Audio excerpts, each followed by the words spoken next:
vou trazer alguns casos assim, referente à comunicação, à intelectualidade, ao parapsiquismo e como que eu faço, né? E como que eu venho fazendo no meu dia a dia. Então, eu vou começar pela questão da intelectualidade. Na questão da intelectualidade, eu utilizo algumas formas, por exemplo, assim, de escrita. Vamos trazer o caso da escrita. No caso da escrita, as metodologias que eu uso, geralmente, quando eu vou escrever um verbete, eu sento e aí eu começo a trabalhar com energia e começo a fazer brainstorm. E aí, qualquer verbete que eu vou escrever, a primeira etapa é o brainstorm. Por quê? É ali naquele momento que eu consigo ter um acoplamento com um amparador, um possível amparador, mas até eu mesmo ter consciência daquele tema e aquela relevância para mim. Então, todo verbete que eu vou fazer, a primeira coisa que eu faço é pegar um papel em branco e anotar todas as ideias que vêm naquele momento. Isso me ajuda bastante, porque também não é só eu copiar das outras pessoas, ou só ler o conteúdo da outra pessoa. Claro que é super válido a gente se basear na bibliografia dos nossos colegas, mas é super importante você, em primeiro lugar, saber o que você sabe sobre aquilo, o que vem naquele momento para você refletir, e a partir daquele momento você já ter um norte para onde você quer ir. Então, por exemplo, assim, aí eu estou escrevendo lá e estou com deficiência em tal conteúdo, ou não está chegando aquele tema. Então, assim, a partir do momento que você começa a trabalhar com energia, enquanto você está buscando escrever algum conteúdo, aquilo vai facilitar na questão multidimensional. Então, assim, a escrita conscienciológica, ela vai além da escrita intrafísica, justamente pelo fato da gente agregar a multidimensionalidade no momento que a gente está escrevendo, agregar outros fatores do paradigma consciencial. Então, essa é uma metodologia que eu utilizo para escrever. E aí tem a metodologia também de leitura, inclusive até aqui eu trazer aqui que na Simvex, nós como voluntários agora estamos passando por uma qualificação voluntária, no qual a gente está lendo durante a quarentena os 700 experimentos. E a gente está lendo agora a média de 2 capítulos por dia. E aí eu desenvolvi por mim mesmo algumas técnicas assim de como manter o ritmo de leitura para eu não perder o foco. Aí o que eu faço? Assim, tem 2 técnicas que inclusive eu já passei para alguns colegas, e a minha primeira técnica é usar 2 marcadores de página, que é onde eu estou lendo, o capítulo que eu parei e aonde eu quero chegar na semana. Então, por exemplo, eu quero chegar daqui uma semana mais 14 capítulos para frente. Então, eu uso um marcador para ter essa parte visual. Eu sou uma pessoa muito visual, que eu preciso anotar tudo, eu preciso de post-it, eu preciso colocar alarme. Então, para eu ter essa lembrança, eu preciso do visual. Então, essa é uma técnica que eu uso de leitura. A segunda técnica de leitura durante a semana é eu escrever num papel, até trouxe aqui para vocês verem, que ele é assim. É uma folhinha comum mesmo, aí você coloca no título o nome do livro, a semana que você vai ler e quantos capítulos você quer chegar. E aí o que você faz? Ali nos capítulos você vai colocando do lado o OK quando você leu e você deixa em cima do livro. Não pode ser dentro do livro. Por quê? Se você coloca dentro do livro, você não vai ver. Aí você deixa assim, em cima da sua mesa de trabalho, no escritório, ou onde você faz a leitura. E aí você deixa o livro, em cima do livro essa folhinha de marcação dos capítulos que você já leu. Por quê? Bom, pelo menos eu que sou visual, eu consigo ter essa noção de quantos capítulos eu já li, quantos capítulos faltam ler, e aí como que eu vou me organizar para poder ler, porque muitas vezes a gente, às vezes, esquece. Aí na quarentena a gente tem, por exemplo, muito mais tempo, né? Só que a gente não se dá conta porque às vezes você dorme mais ou vai fazer alguma outra coisa, mas quando você tem uma meta ou um planejamento, uma organização, aí você começa a ter mais rendimento na hora que você vai fazer essa leitura, na hora que você vai fazer essa escrita. Então, é interessante você manter esse planejamento, senão você acaba, pelo menos comigo, assim, se eu não anoto, eu acabo esquecendo e vou fazer outra coisa, né, nesse sentido. Então, essa parte da intelectualidade. Deixa eu ver se eu lembro mais de algum. E na parte... também tem a questão de anotações. As anotações são super importantes. Eu vou trazer assim que ela está um pouco mesclada com intelectualidade e parapsiquismo. A questão das anotações é muito importante porque, às vezes, você tem um insight que, às vezes, é muito interessante. Se você não anotar, acabou. Ou você não vai lembrar, ou você vai lembrar quando passou o time. Então, é importante você anotar. Eu sou uma pessoa que anoto muito, tudo eu escrevo, eu vou escrevendo, mas eu também tenho uma planilha, que é dentro do computador. E dentro do computador, essa planilha, depois que eu anoto num papel, alguma coisa assim, eu passo para o computador, que é uma planilha de sincronicidades que eu tenho, ou de algo relacionado ao parapsiquismo. Por exemplo, eu tive uma projeção e aquela projeção aconteceu. Aí eu vou lá e anoto, tal dia, qual foi o contexto, qual foi a sinalética, qual foi o contexto parapsíquico ali do momento, para eu poder ter essa noção de como que funciona. Então, é isso. E um outro conselho também é a questão de você usar os post-its, usar também... Isso é uma questão que o pessoal da leitura lúcida usa, né? Então, eu também fiz um curso com eles que eu aprendi algumas coisas lá. Tem bastante coisas naquele curso que é muito interessante. Então, tem post-it, você usar marcador de página, você usar... anotar do lado algumas questões.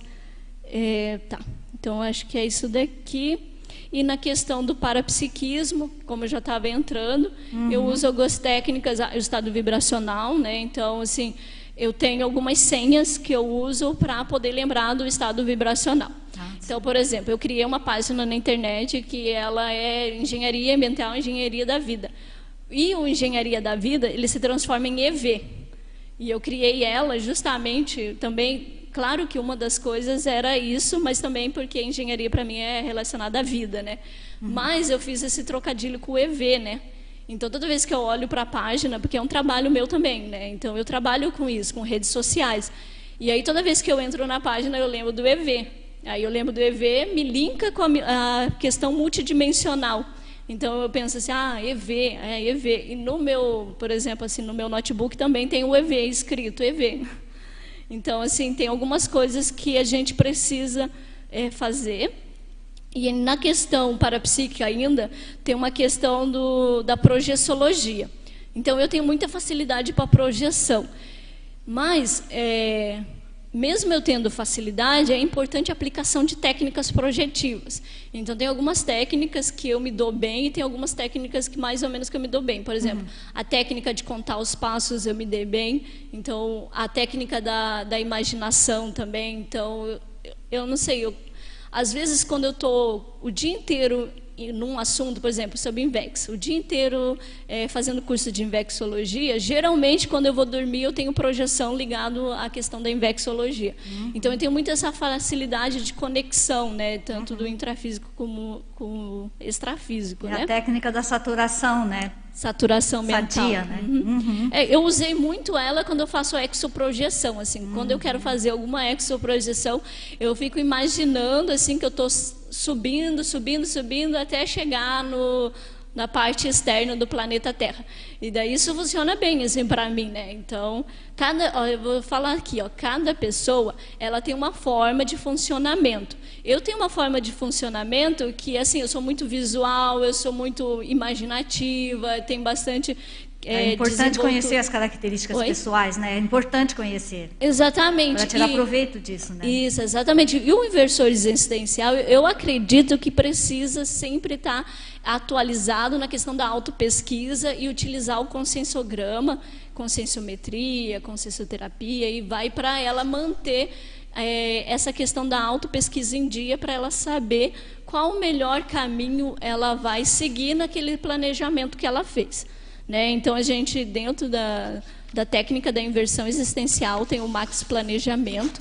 Até tem um verbete escrito pelo professor Felipe Coupo, depois, para quem quiser dar uma olhada, entender um pouco mais sobre o Max Planejamento, Já tem também tem artigo que ele escreveu de como funciona o Max Planejamento Infectológico, que para mim foi bem interessante, assim, que quando eu era jovem, é uma das técnicas também que a gente pode usar de organização, que é o Max Planejamento Infectológico, né? Então, assim, uma das coisas que chama a atenção, assim, que quando eu era jovem, quando eu tinha 16, 17 anos, eu tinha feito um planejamento do que eu queria, tipo, na minha juventude, adultidade, e algumas premissas eu ainda sigo até hoje. Quando eu conheci... Isso antes mesmo de conhecer a Conscienciologia? Exatamente. Antes de conhecer a Conscienciologia, já tinha dentro de mim que eu tinha que fazer um planejamento, que eu tinha que me manter lúcida em vários processos, assim. E aí me chama a atenção que daí, quando eu conheci a Conscienciologia, que foi em 2009, eu comecei a voluntariar aqui no CAEC, né? Eu fiquei 10 anos voluntariando aqui no CAEC, que inclusive eu sou muito grata ao CAEC pela recepção toda que eu tive aqui. E aí, lá em 2009, que foi meu primeiro voluntariado, foi na parte de eventos, e eu participei do Fórum da TENEPS. E lá no Fórum da TENEPS, nessa parte de divulgação, tinha uma pessoa que divulgou a semana da Invex. E aí, ela me deu o panfletinho, e eu guardei dentro do material da pastinha do aluno, né, tudo. E no ano seguinte, 2010, eu participei pela primeira vez da Semana da Invex, que foi ainda na época que era no discernimento, e era bem grande, os eventos que aconteciam no discernimento, era muito bacana, porque parecia um encontro, assim, de várias pessoas, assim, era muita alegria, assim, era muito bacana, assim. E aí, nessa Semana da Invex, eu fiz o meu primeiro Max Planejamento, e aí, baseado no que eu tinha escutado, né, depois eu fiz um curso com o Felipe Copo na Simvex mesmo, que era do Max Planejamento Infectológico, que aí eu me profissionalizei um pouco mais, mas lá em 2010 eu tinha feito o meu primeiro Max Planejamento, que eu coloquei como meta, né, a graduação acadêmica, também a escrita de verbetes, a iniciar a TENEPS, por exemplo. Então, eu coloquei algumas metas nesse planejamento que eu tinha feito do que eu queria fazer como próximos passos evolutivos na minha vida. Então, o Max Planejamento Infectológico, ele, de certa forma, ele ajuda a organizar todas as áreas da vida do inversor. Ele ajuda realmente a organizar isso. Então, uma das dicas aqui é dessa questão. Para mim, orientou bastante, vem me orientando assim, na escrita. Inclusive, o professor Felipe Copo, na Semana da Invex, ele vai falar sobre essa questão do Max Planejamento, porque tem as fases do Max Planejamento, né? Tem a fase intuitiva, a fase iniciante, e aí ele vai estar trazendo um upgrade nesse Max Planejamento. Então, para quem tem interesse em participar, né? Muito bom. Eu falei, então, da comunicação, do parapsiquismo, as técnicas projetivas, que é interessante a gente sempre estar aplicando. Por mais que você tenha desenvoltura energética, desenvoltura projetiva, é interessante aplicar as técnicas. É importante as anotações, nem que você lembra que você sonhou com um elefante azul, você anota, porque isso me ajuda, porque assim, eu tenho dificuldade de rememoração, né? De lembrar, né? Então, assim... Quando retorna, né? Até no intrafísico mesmo, assim, eu tenho dificuldade de lembrar das coisas. Então, por isso que eu preciso anotar tudo, eu tenho pasta para tudo, eu anoto. Principalmente os insights são muito fugazes. Se você não anota na hora, aquilo esvai mesmo com muita facilidade, né? Não, exatamente, e daí senão você perde o time. E assim, até eu estava discutindo com meus colegas, né, do qualificação, esses dias eu tive uma projeção bem bacana, só que daí eu fui olhar o celular de manhã e se perdeu tudo, assim.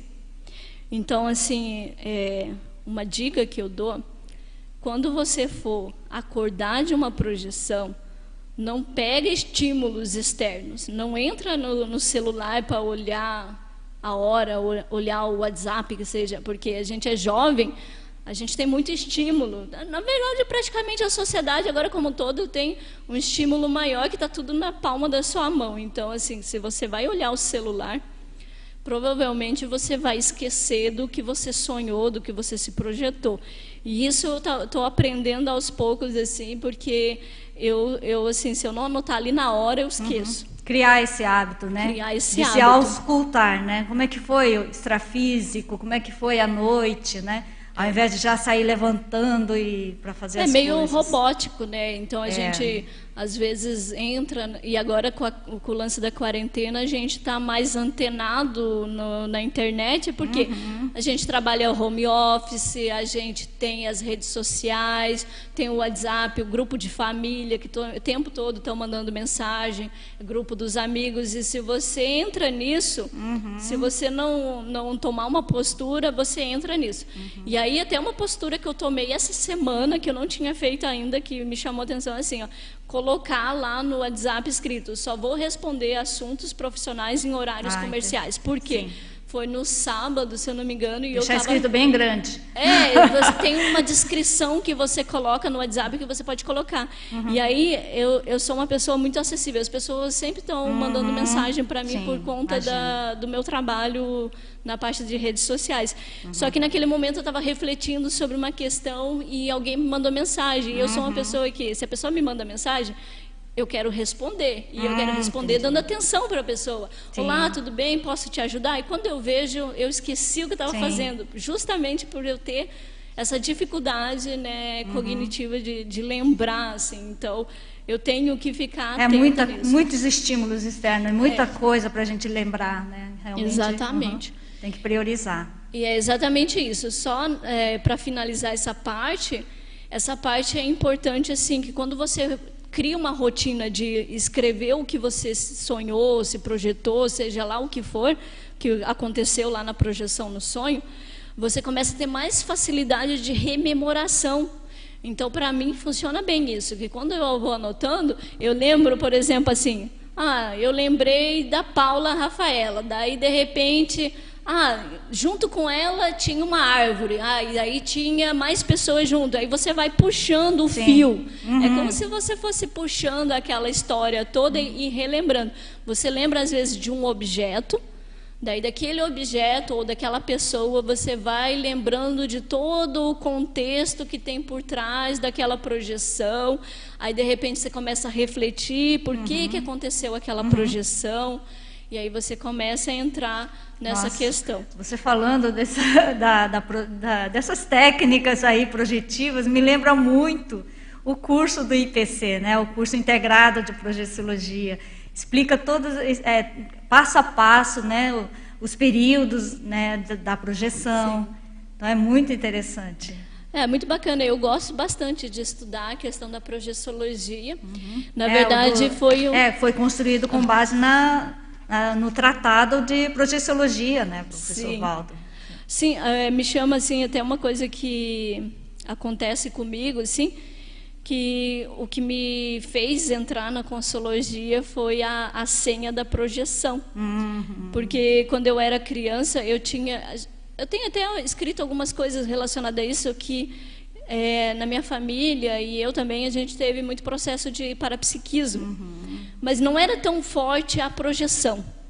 Né? Eu só fui me projetar mesmo, quando eu conheci a projeciologia e li o tratado da projeciologia. Então, quando eu li a projeciologia do professor Valdo e vi aquelas técnicas ali, todas tem mais de 30 metódicas, né? Todas assim, bem explicadinhas, e aí eu consegui realizar uma projeção consciente e lúcida. E me chamou bastante atenção, porque antes disso, quando eu tinha uns 10 anos, eu tentei me projetar algumas vezes quando era criança. Porque eu tenho, assim, o meu histórico, né? Eu nasci em Foz do Iguaçu. E daí o meu histórico que, quando eu era criança, eu passava aqui em frente ao CAEC. Porque eu morava aqui pertinho do CAEC e tem um ônibus escolar que passa aqui em frente ao CAEC todo dia. Agora não deve estar passando porque as crianças estão de férias, né? Mas eu passava em frente ao CAEC e me chamava muita atenção o CAEC. Por conta de, tipo assim, tinha muita natureza, a rua se chamava Rua da Cosmoética.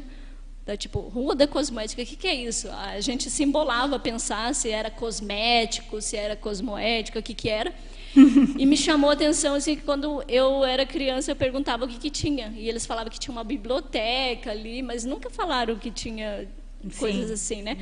E nesse mesmo ano, que foi de 2000 a 2003, mais ou menos, quando eu passava em frente ao CAEC, foi quando eu li o meu primeiro livro de projeção. E eu nem conhecia a Conscienciologia, né? E daí por isso que a projeção assim, me chama muita atenção, que foi uma das primeiras senhas assim que eu tive para chegar na Conscienciologia. Então, mais ou menos nesse sentido.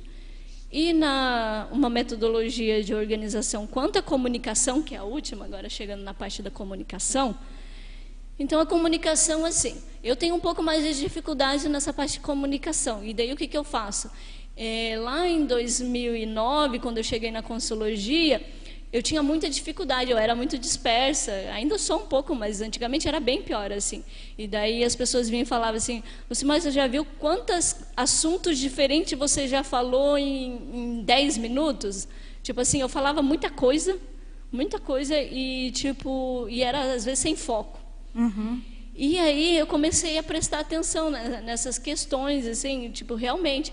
E também eu tinha muita vergonha de falar em público. Eu tenho muito, assim, receio de falar em público por conta de alguns casos pessoais que eu passei que me levaram a ter esse, não sei se é medo, vergonha de se expor em público, por conta de algumas coisas que eu passei. Certo. Então, hoje assim... Hoje eu já tenho um pouco mais facilidade na comunicação, mas eu ainda tenho um processo de ansiedade e um processo de... eu vou lá apresentar e eu não sei o que vai acontecer, e às vezes ficar nervosa, ficar assim por dentro tremendo, assim, e dar aquele nervosismo. Só que daí, o que acontece? Eu comecei a aplicar algumas coisas, alguns métodos, né, para poder melhorar um pouco, né, nem que seja, não ter mais esse desconforto, né, durante a minha comunicação. Aí eu comecei a fazer o quê?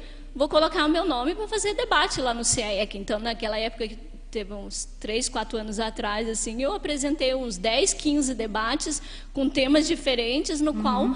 A minha proposta era me colocar na chapa quente mesmo.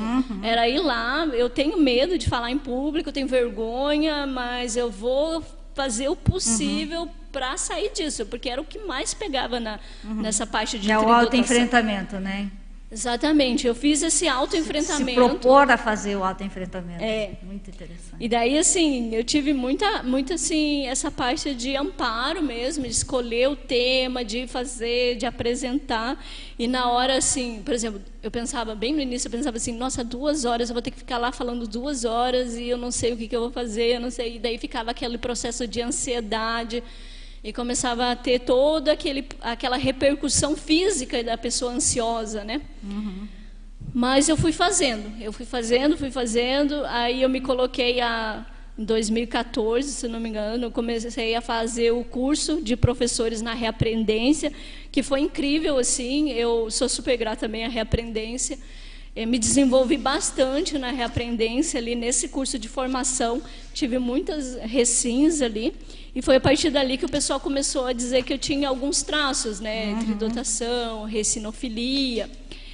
E aí eu coloquei ali como uma das coisas que eu coloquei, que eu também queria apresentar verbete, né? Então, na verdade, meu primeiro verbete que eu apresentei foi em 2013, e lá em 2013, até hoje, assim, eu só percebi que eu fui me qualificando um pouco mais, né? Então, hoje já consigo me sair um pouco melhor nessa parte de comunicação, que é a parte que mais me pegava.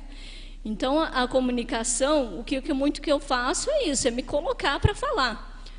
E daí não é me colocar para falar assim no momento que eu tenho escolha. Por exemplo, eu vou apresentar um verbete, eu me comprometi a apresentar o verbete, e eu tenho dentro de mim um valor pessoal muito grande, assim, que quando eu me comprometo, entendeu? Se eu disse para você que eu vou fazer, entendeu? E o verbete é isso. Eu não vou deixar de vir aqui na tertúlia apresentar, entendeu?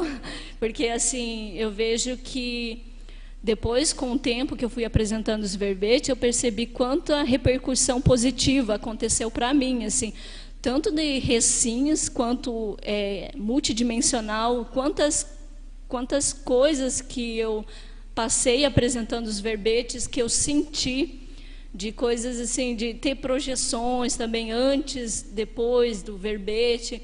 Então eu percebi que isso facilitou muito. Nossa, essa exposição do teu exemplarismo é muito importante. Eu percebo, assim, a gente percebe que deve estar ajudando muita gente, né, a se organizar, a seguir o seu exemplo, né, que é muito didática também a sua explanação. Foi muito, muito boa a apresentação. Sim. Parabéns. Então, essa questão aí da comunicabilidade, não vejo dificuldade, não está aparecendo realmente essa tridotação, né? Na verdade, você levar de eito essas 3 dotações, né? Nossa, está bem teática mesmo. Sim, é que no momento hoje, assim, hoje eu já apresentei alguns verbetes, né? Mas no início, quem olha o meu primeiro verbete, quem olha o verbete hoje ou um verbete passado, vai perceber essa evolução, né? Então, assim, eu às vezes dou uma olhada nos meus vídeos e vejo, né, o quanto de desenvolvimento que a tertúlia está me possibilitando. Então, assim, eu percebo o quanto que é útil, quanto que é importante o inversor, ele colocar-se à frente, se colocar pesquisando e apresentando, porque ele não só se desenvolve a parte da comunicação, mas ele desenvolve a intelectualidade. Então, o verbete, ele é trazendo aqui, ele é um exemplo de como qualificar a tridotação consciencial. Por quê? Ele tem o meio, ele tem um começo, meio e fim. O começo que você ali recebe um insight daquele tema, tem a relação com o parapsiquismo. O momento que você começa a escrever e começa a estudar, tem o momento da intelectualidade junto com o parapsiquismo, porque quando você está estudando, forma um campo multidimensional que você tem uma interação com o amparador, com o campo multidimensional ali formado, e aí você começa a ter as vivências tanto de intelectualidade quanto da parte de parapsiquismo, né? E a parte do momento da defesa, que seria assim, quando você chega aqui para defender, que meio que engloba tudo, né? Tem a parte da comunicação, que você tem que estar expondo para as pessoas o que aconteceu, como que a pessoa pode chegar naquele desenvolvimento. Então, tem várias questões, assim, na parte da defesa do verbete, que envolve também a questão multidimensional, porque eu já tive várias, assim, por exemplo, acoplamentos às vezes eu estar falando uma coisa e aí vim ideias para falar, para continuar falando, igual, por exemplo, agora eu estou falando e eu estou refletindo, que é como se tivesse 2 vozes na cabeça, sabe? É um negócio muito interessante. E aí, assim, eu percebo isso porque, assim, quando a gente vai apresentando verbetes no decorrer do caminho, você vai sentindo essas diferenças, essas nuances, você vai sentindo algumas questões que não tinha sentido no outro e agora sente, você vai melhorando a sua forma de ser. Então, ele é meio, essa apresentação de verbete, ele meio que envolve as 3 dotações, porque você precisa se comunicar, você precisa falar o que precisa ser dito no momento certo, na hora certa. E bom, e daí trazendo também que também a docência também faz isso também, né? Então, mas eu estou trazendo agora nessa parte da exposição no verbete, né? Mas a docência também é um outro caso que é super bacana, que o inversor também deve investir. Eu estou agora no processo de formação docente lá na Sinvex. Eu já tinha passado pelo processo docente, pela reaprendência, agora estou pela Sinvex, e eu estou verificando, assim, o quanto que é rico a gente está se qualificando. Eles também, na Sinvex, têm a parte de qualificação docente. A gente vê o exemplo pessoal dos outros docentes. É muito importante essa questão. E essa parte de comunicação, mas aí eu acho que seria isso.